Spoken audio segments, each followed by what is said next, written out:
Et salut tout le monde, j'espère vraiment que vous allez bien, moi ça va super et nous voici pour une petite vidéo bonus. Alors, ça devient même plus des bonus, là tellement j'en fais, ça devient une routine, un quotidien. C'est-à-dire que demain je sors pas de vidéo, vous allez m'assassiner en place publique. Et c'est quoi cette communauté? Nous voici pour une nouvelle vidéo et dans cette vidéo je vais vous parler, je vais faire une petite différence entre le python d'Angola et le python Régis. Et vous allez voir que c'est des pythons, mais que c'est pas des pythons tout à fait pareils, même s'ils se ressemblent énormément. Et que je suis sûr que certains d'entre vous seraient persuadés de voir du python royal s'il en avait un en face de lui.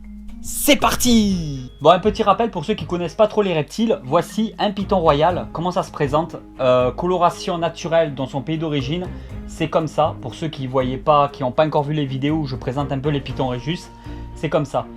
Ah oui, ça aussi c'est une question que je retrouve l'air de rien régulièrement.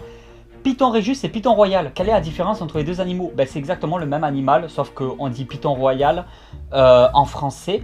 Mais son nom c'est le python Régis, c'est son vrai nom latin, python Régis. Et après avec le python royal il y a plusieurs mutations génétiques.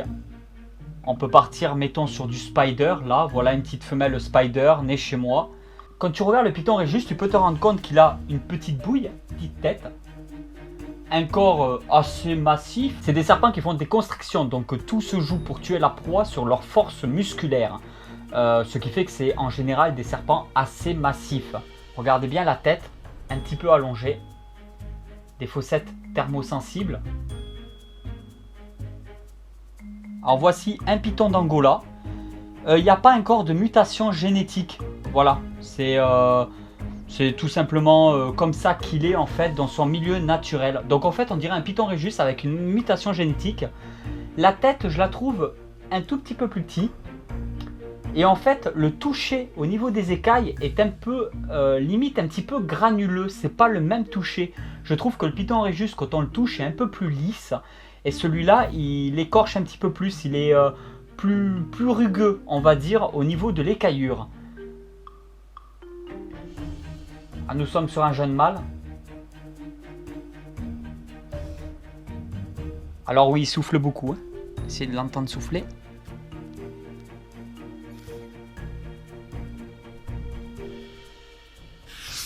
Bon, vous l'avez compris, il n'y a vraiment pas une grande différence. Ce sont des animaux qui sont très proches l'un de l'autre. Les deux sont des serpents africains. Bon, l'un vit uniquement en Angola.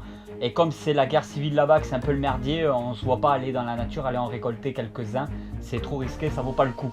Et voilà tout le monde, j'espère vraiment que cette vidéo vous a plu. Si cette vidéo vous a plu, vous pouvez toujours la partager sur les réseaux sociaux pour faire un petit peu connaître, développer cette chaîne YouTube. Et je vous dis à très vite pour une nouvelle vidéo. Allez tout le monde, ciao ciao!